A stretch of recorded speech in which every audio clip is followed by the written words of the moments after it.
sur cette scène pour s'échapper de cet enfer. Et c'est à cet instant que j'ai pu découvrir en fait l'ampleur de l'horreur qui était à mes pieds. C'était une scène d'horreur. J'arrive même pas encore à y croire que j'ai vu ça. Pour moi C'était une marée humaine de gens morts, quoi. De sang, c'était affreux. Affreux. Tout c'était complètement affreux. J'ai appris la mort de ma fille, cette deuxième épreuve, telle qu'on n'a plus de réaction possible. C'est pour ça que je ne suis pas en colère, je n'ai pas de haine, hein.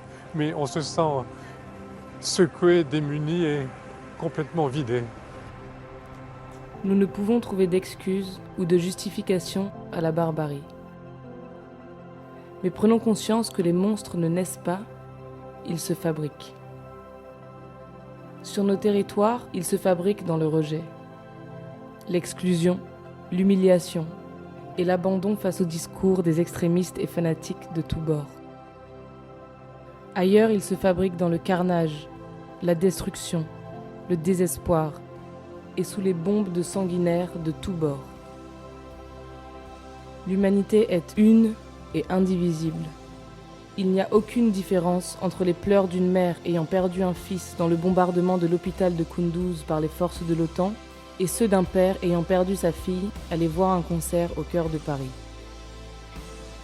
Nos irresponsables politiques, acteurs du déchirement, exploiteront plus que jamais nos peurs légitimes pour imposer un discours sécuritaire, paranoïaque et guerrier.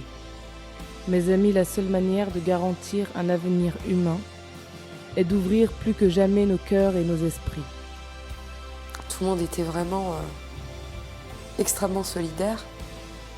Et ça redonne foi. Après l'horreur qu'on a vécue, ça redonne vraiment foi en l'humanité.